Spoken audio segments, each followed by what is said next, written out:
Բարև ձեզ սիրելի ունկնդիրներ, ես Օֆելիա Կամավոսյանն եմ, հանրային ռադիոյի եթերում կրկին երկրորդ շնչառությունն է, առաջին հայկական մեդիա նախագիծը նախատեսված ավագ սերնդի ներկայացուցիչների համար։ Մենք անդրադառնում ենք բոլոր այն հարցերին, որ կարող են հուզել 60 եւ ավելի տարեկան անձանց՝ առողջ ապրելակերպ, սննդակարգ, հոբիներ, փոխհարաբերություններ։ Մենք ներկայացնում ենք նաեւ այն ծառայությունները, որոնք առաջարկվում են ավագ սերնդին։ Երկրորդ շնչառության ամենասիրելի շարքերից հաջողության պատմություններն են։ Այսօրվա մեր թողարկումը հենց մի այդպիսի պատմություն է, մեր տաղավարում Տիկին Արմիկ Բաղդասարյանն է։ Բարի օր ձեզ, շնորհակալ եմ, որ ժամանակ գտաք եւ այսօր տաղավարում եք։ Շնորհակալ եմ հրավերքի համար։ Տիկին Արմիկ, ասացեք, խնդրեմ, մարդիկ, որ չեն ճանաչում ձեզ, պիտի առաջին անգամ ծանոթանան այս հաղորդման միջոցով, ինչպես կուզեք, որ ներկայանաք, իմանան ձեզ։ Ես հատուկ չեմ այդպես կոմպլեքսավորում, ուղղակի ժպտում եմ, երևի դա ընդհանրապես ժպտում եմ ու վերջ։ Դրա մեջ ինչպես կարող են թող իրենք մտածեն։ Ես մտածելու բան չունեմ, ընդհանրապես սիրով ժպտում եմ։ Աշխարհին, կյանքին, մարդկանց։ Ամեն ինչին։ Վերջում անգամ իմ տրտմությանը։ Ունեք տրտմություն։ Իհարկե, երբ որ մարդ ապրում է, ամեն ինչ էլ ունի։ Ուղղակի ինձ մոտ մի փոքր այլ է, նախ որպես քրիստոնյա աշխատում եմ մի քիչ գրագետ լինել, ասենք գիտեմ, որ մարդը եւ մարմին է եւ հոգի, չէ որ մենք մարմին այնքան ենք լվացնում, պուպուշ օծանելիքներով, ինչ ենք անում մեր հոգուն, ոչինչ, ոչ կարդում ենք, ոչ աղոթում ենք, մնացած բաները չհաշված, եթե հոգին չկա, մի հատ ուղղակի անհամեստ բան ասեմ, երբ որ մարդը մահանում է, ինչ է տեղի ունենում, ֆիզիկական մարմնից դուրս է գալիս հոգին, եւ առանց հոգու մարմինն ինչ է, հարազատը անգամ չի ընդունում, տանում է, վերջը հողին է հանձնում, հիմա մենք ապրող մարդով սիրտը աշխատում է, ինչ անենք, մենակ վազենք ուտելիքի, թե մտածենք, թե վայ այս մեկը ոնց հագավ, վայ ինչ կահույք է տունը, ինչի համար, եւ վերջապես ճիշտ ապրելու ձև կա, մենք սովորել ենք ապրելաձևի նոր սննդակարգի նոր ձևով մոդայիկ են աշխատում են մոդայիկ ապրել, չհաշված որ անգամ հոգեոր պիտի գնան մկրտվեն, ձևական, պետք է քող գցեն, պսակադրվեն, իսկ դրանից հետո հոգին ժամանակ են ապրում այդ խոստումի տակ, ցավ եմ ապրում, հատկապես մեր հայ կանանց համար, չնայած ես ընտանիքը պետության հետ եմ համեմատում, մեր ընտանիքները ինչքանով են առողջ, ինչքանով են դաստիարակված, իհարկե ես անընդհատ շեշտվում է 30 տարին, իսկապես այդ 30 տարի անգրագիտություն, դա ծրագիրեր, ինչ գործեր չհասկացանք, բայց որ մեր հայ ընտանիքները հայրը գնաց դուրս, աշխատեց, որ բերի, ընտանիք պահի, իր օրորդը մնաց տատիկի հույսին, ինչպես մետացավ, չէ որ այդ աղջիկը հետո դարձավ ընտանիքի մայր։ Կինը պիտի միշտ երջանիկ լինի։ Երջանկության մեջը հարս մի անգամ մի օրինակ եմ հիշում հրապարակում մի հատ գեղեցիկ էսպես տեսքով իբրև թե հարուկ անճաշակ հարստու sense բաց էսպես անգամ վուլգար հարուստ հակած երիտասարդ մայրը արևածաղիկը հրապարակի կենտրոնում ուտում գցում, հանգիստ չես կարող, ու զանգում է աղջկան, աղջիկս ես այստեղ եմ, ու արդեն ենքան եք, մինչև այդ ենքան եք եղտոտել, մարդիկ անգամ հանգիստ չեն կա, զգուշացնում եմ, ասում ձեր տուն այդպես չես անի, այդ մնաց է, բայց սա քո տունն է, հայ կինը, այդ 30 տարվա չդաստիարակված մայրերի ընտանիքների զավակները մեր ապագան պիտի լինի, միայն դրա համար եմ ցավում։ Հետաքրքիր բան ասացիք։ Հոգին էլ սնել է պետք, ինչպես մարմինը։ Իհարկե, վայ, մենք ենք թող ինձ մեղք չգործեմ, Բա եկեղեցին մեր մոտ այդ դասիրակչական կարևոր չի հոգևոր այդ կարգի սնունդ։ Այդ եկեղեցական օրենքները դա թող չիմանա, բայց իմանա, որ ինքը նաև մարմնի հետ հոգի կա։ Մեր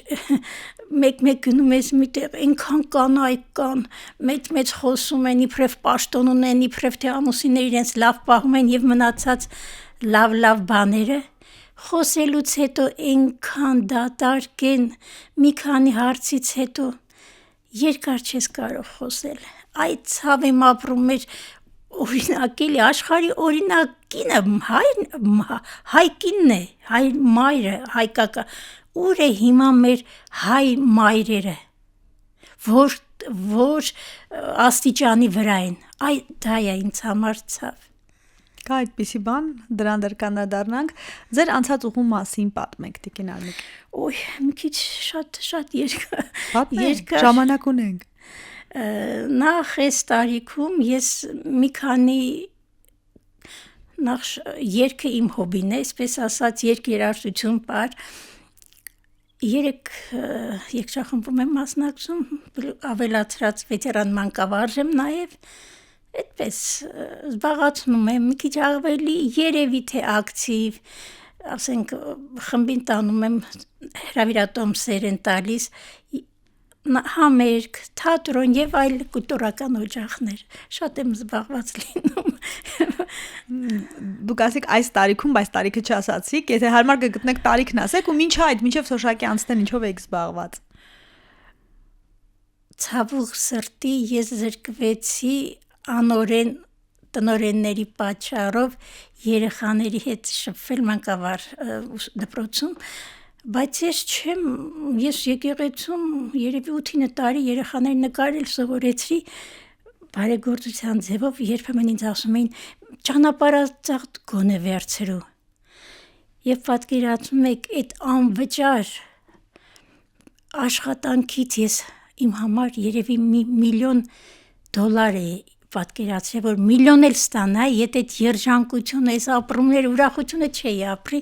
ինչ որ այդ մի քանի տարի փոքրիկների հետ 3 տարեկանից մինչև 8-րդ դասարան հրաշք էին իրենք։ Ինչքան հաճախ եք ստեղծագործում, ես գիտեմ, որ դուք նկարում եք հոգևոր թեմաներով նաև։ Այս վերջի շրջանում քիչ, բայց մի փոքր ուրախ եմ, որ եկեղեցում մի 10-20 եկեղեցում խաչվառներն են պատվիրել են իմ աշխատանքներն են, միայն դրանով եմ ուրախանում փոքր-ինչ։ Ինչեր է, Տիկին Արմիկը բացատրեք։ Խաչվառը, երբ որ պատարագի ընթացքում դրոշակի նման երկկողմանի սրբանկարներ են, թափորից առաջ գնում է այդ խաչվառը, կոչվում է խաչվառ։ Դա Հիսուսի, այսինքն հոգևոր ոնց որ առաջնորդող խաչը ինչ է, քրիստոնյայի նշանն է, չէ՞։ Իսկ այդ խաչվառը թափորի նշանն է, գնում ես ընդառաջ եւ վերջապես պատարագը ինչ է, Հիսուսին հիշելու, Աստծուն հիշելու արարողակարգ է։ Դրա համար այդպես այդ գործը որ անում եմ հիմա ժամանակ Էլի հոգին եք սնում ձեր։ Իհարկե, պատկերացրեք, ես այն ժամանակ շատ ավելի հոգևոր կյանքով եմ ապրում, որովհետև դա կապ չունի, նկար ես անում, սովորական կարող ես նկար անել եւ ստեղծագործել abstract եւ այլն, նրան ուժապետք, աննորմալ ներողություն, պահվածք էլ կարող է լինի, գիշերով անես, կապ չունի, սարի վրա էլ անես, բայց հոգևոր աշխատանքը դա աղոթական վիճակ է, երբ որ նայում ես, պետք է քեզ տրամադրի աղոթական վիճակի, մտքով պիտի գոնե փոխվես այն աշխարհ։ Դրա համար, երբ որ աղոթական վիճակով չի, այնքան նկարներ կան, ցավոք սրտի վերջի շրջանում, ինչ որ եկեղեցիներում ավելի ճարտարապետական ոճի նկարներ են, հոգին բացակայում է, էդ էլ է ցավ իմ համար։ Շատ հայտնի արվեստագետներ չեն հանդգնում, ռիսկ չեն անի հոգևոր թեմայով ստեղծագործել, հավանաբար ձեր ասած ձեր ձևակերպում աղոթական վիճակի պիտի հասնել, որ կարողանա մարդ հոգևոր թեմայով ստեղծագործի։ Իրոք դա այդպես է։ Մենք մեր հարուստ այդ մշակույթը ցավոք աղավաղեցինք։ Սիրողական, մանկավարժականություն նկարչական ավարտելուց հետո ես չբավարարվեցի, առանցին գնացել եմ կանոնական սրբանկար, օրենքով եւ այլն, դա մեծ նախքան սկսելը, նախ աղոթ սկսած այդ որ լեպկասը, որ շերտը անում ես, շերտերի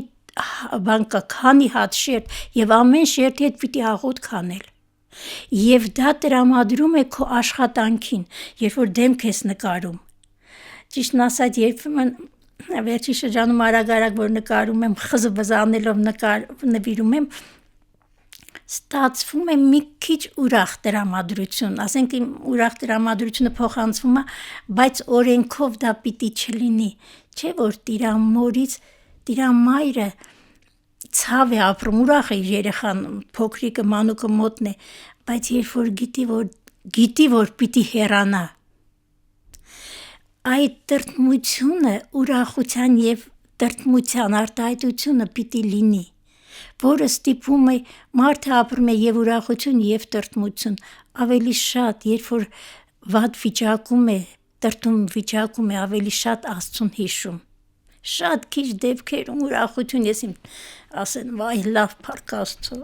ըստ ինձ չգիտեմ, շնորհակալ լինել կարևոր զգացողություն է, իհարկե,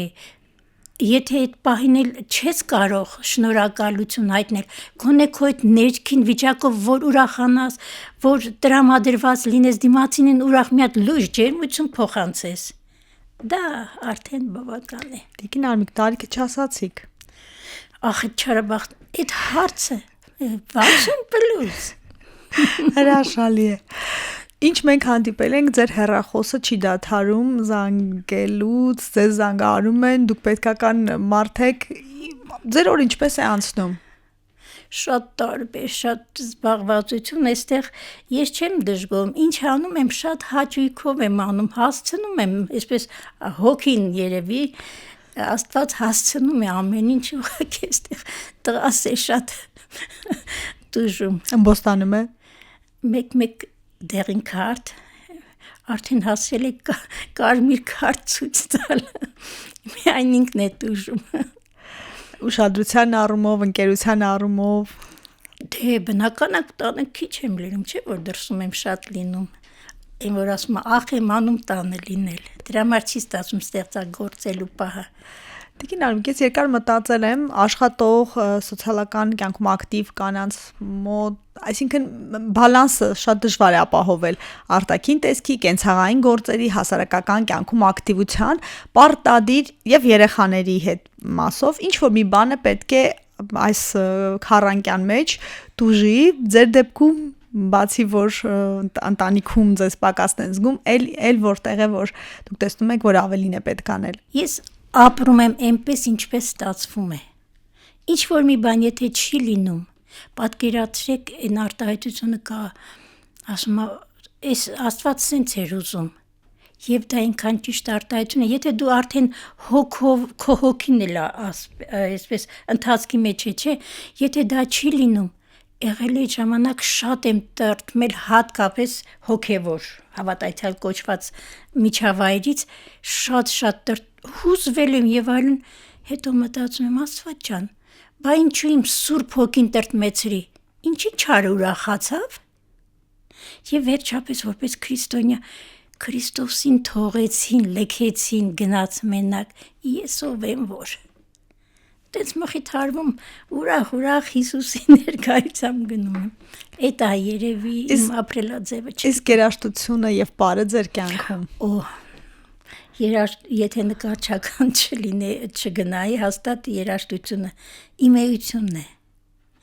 Երևի Աստված չի թողե, որ ես չվերանամ, չթրջեմ, մի փոքր աշխարհի մեջ մնամ։ Շատ իմ համար երաժշտությունը նկարչում եւ երաժշտությունը մի քիչ ավելի է զորությամբ, ավելի շատ տեղ է գրավում։ Հատկապես ինչ տեսակ երաժշտություն եք սիրում։ Ամենատարբեր, լսել։ Ամենատարբեր, ռոք, բլյուզ, միայն մի փոքր կաղում եմ, ես ռաբիս չեմ լսել մեր ընտանիքում։ ծնողներ հայրս, մենք չենք լսել, ես այդպես սովոր չեմ, բայց լինում է հարսանիք ուրախությանը, երաժշտություն է, անկախ քեզանից ասած,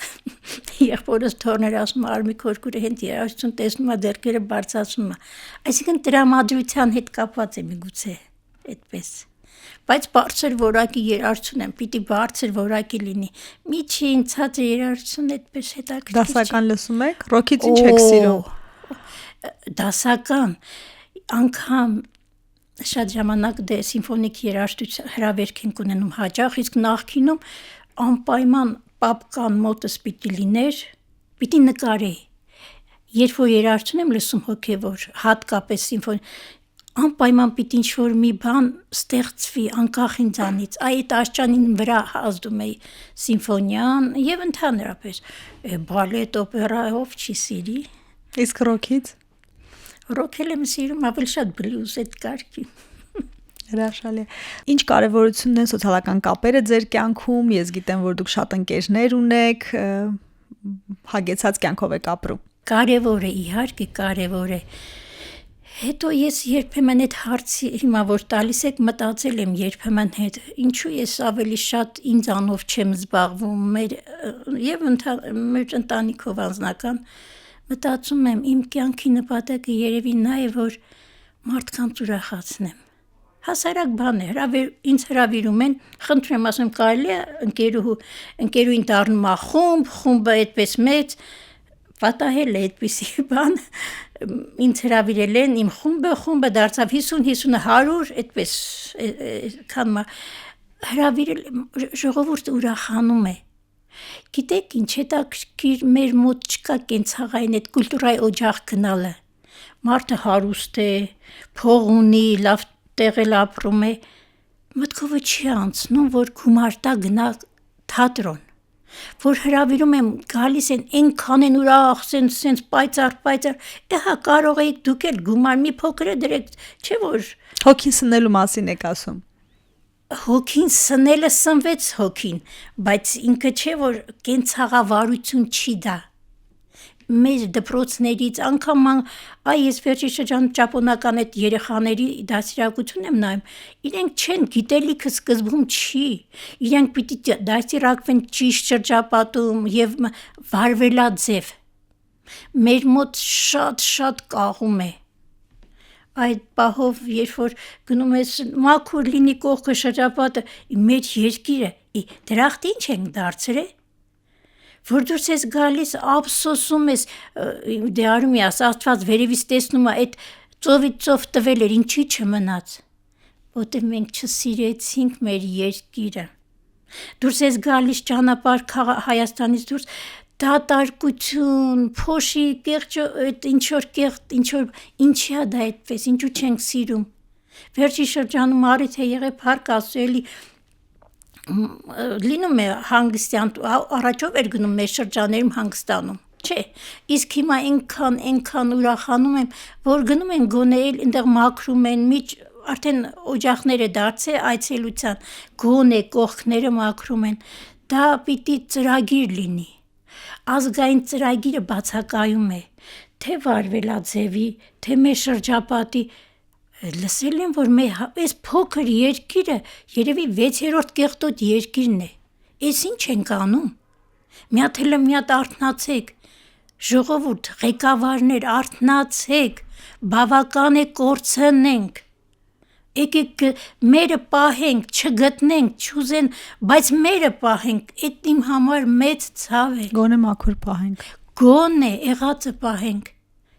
Դրսից այդքան հյուր են գալի կենթանիների հետ, որ ինչ։ Հələ նայեք ինչքան կեղտ նախ մեր անգամ կենտրոնը ինչ են հավաքարարները։ Այսքան, վայ այս բանից այս կողմ մերը չի։ Այս մի միլիմետր այս կողմը մերը չի, ես պիտի չմաքրեմ։ Սիրելիս, դա քոնն է, եթե դրա համար դու գումար չես ստանում, մաքրի քո երեսն է դա։ Այդ ցավում եմ, թող մի քիչ սեր լինի մեկս մեկիս նկատմամբ և մեր հայրենիքի, մեր քաղաքի, մեր փողոցի։ Միայն դա կցանկանայի։ Մեկ էլ մայրերին, որ ճիշտ լավ աղջիկներ դաստիարակեն, որ միայն վայելքը չլինի, Դրանից հետո մտածեն պիտի ընտանիք ամուր պահեն, երեխային ճիշտ դասի, երեխաներ ունենան։ Միայն դա խորհուրդ կտայի։ Եվ ինչ խորհուրդ կտաք ձեր տարեկիցներին, մարդկանց, որ թոշակի անցան կամ այլևս որոշում ունեն չաշխատել, ինչպես իրենց կյանքը ուրախ անցկացնեն, հագեցած, լիքը։ Առաջի հերթին էլի նորից կարող է կրկնվեն 40-ից 50-ից հետո մարդը պիտի ավելի շատ մտածի հոգևոր կյանքի մասին։ Ոնց է 37-ը արդեն ջերմություն է, չէ, հիվանդություն է։ Այսինքն իրենք 36 աշխանով աշխարհի մեջ ապրեն, 37-ը չանցնեն, ավելի շատ հոգևոր, եկեղեցի, աղոթական սեր, այսինքն նմանվեն քրիստոնյային, ոչ թե մի 50 չկան, այս ցավում, այդ ումը չի ցավում։ Նայ հասարա գեղեցիկը տեսեք, չորացած ծառ ինչքան գեղեցիկ է, չէ։ Վայ, մարդիկ ասում է, «Էս ինչ ես ընկել ես մանր, ախր չէ որ նա ինչքան գեղեցիկ սլացիկ է, մի հատ ուշադիր նայեք»։ Չորացած մարդու մեջ էլ գեղեցկություն կա, եւ վերջապես տարիքը իմաստություն է, չէ, ավելացնում։ Խորհուրդ կտամ նեգատիվ, մարմնին քիչ բանի տեղ դնեն, հենց ասում են, վայ, ստեղ ցավում ես, էս լավ չի, լավ չեմ զգում։ Ոչ, դու աղոթք արա, մի ուշադրություն դարձրու, քիչ փողերը ծախսեք այդ։ Տեղորայքի։ Այո, մի քիչ էլ աշխատեք, զարդեր ունեն, ինչ կա որ, մի հատ էլ մի հատ բամադակսեք, ինչ կա։ Ինչա հավատացյալը չպիտի քսվի։ Հաճելի եղիր, գեղեցիկ եղիր, ավելորդ մի համարվի, որ տան ասեն, պարավին ոնց անենք շուտ գնա կամ բանի տեղ չդնեն, պահեք այնպես, որ ձեզ շրջապատում սիրեն, այսպես կարևոր մարդ եք, գեղեցիկ եք, որ իրենք նայն սովորեն, օրինակելի եղեք։ Տիկին Արմիկ, եթե հնարավոր լիներ ժամանակը մի 20 տարով ետ տալ, դուք ինչ որ բան կփոխեիք ձեր կյանքում։ Երևի քիչ բան։ Իմ անձնականը ավելի կկարևորեի, որ շատ չտուժեր։ Ինչ իմաստով։ Ամենատարբեր։ Դուք շատ սիրուն կին եք, ես ասացի, չէ, դուք սրտակեր եք եղել երևի, կամ կաք։ Դրա համար աշխատել եմ քիչ շփվեմ, որ սրտեր չուտեք, խնայել եք։ Ամեն դեպքում ինչ որ բան կփոխեի, իհարկե, բայց ինչ լինի մարդ նույնն է մնում, շատ քիչ բան կփոխեի, իհարկե, ավելի ինձանով կզբաղվեի, ինձանից ինչ-որ մի բան կներկայացնեի, ինչ եմ արել, ոչինչ, համեմատացա, ուրիշների ասենք, կարող ես բան արել եմ, հասել եմ, սա արել եմ, իմ համար համայրա ոչինչ չեմ արել, համայրա ոչինչ, մենակ դա կփոխեի։ Հրաշալի է, դե այսօրվանից կարող եք սկսել, երբեք ուշ չես սկսել է։ Այսօր չէ, արդեն պլանավորված բաներ ունեմ, չեմ կարող։ Վաղվանից, այսօր ուշ է, չէ։ Արդեն ուշ է։ Տիկին Արմիկ, շնորհակալ եմ ուրախ զրույցի համար, բտորելու տեղիք տվեց որոշ մտքեր, որ այո, հոգին սնելն է կարևոր, ինչպես փայփայելը, ինչպես մարմինը։ Իհարկե, թող ավելորդ չհամարեն իրենց տարեցները, աշխատեն ճիշտ ապրել, որ ավելորդ չլինեն։ Եվ իրենց հոգին իրենք ուրախ լինեն, այդ ջերմությունը, ուրախությունը պիտի փոխանցեր, չէ, որ դիմացին էլ լավ զգա։ Աշխատեք ավելորդ եւ տհաճ չլինել շրջապատին։ Շնորհակալություն նոր մոտեցումներ։ Ակտիվ եղեք, լսեք մեզ հանրային ռադիոյի anradio.am կայքում, դիտեք հաղորդումը, գրեք ձեզ ուզող հարցերի մասին, բաժանորդագրվեք Երկրորդ շնչառության YouTube-ի ալիքին, գտեք մեզ TikTok-ում, Facebook-ում, Instagram-ում, գրեք ձեզ ուզող թեմաների մասին, մենք դրանց անպայման կանդրադառնանք հաջորդիվ, առողջ ու երկար կյանք եմ մաղթում։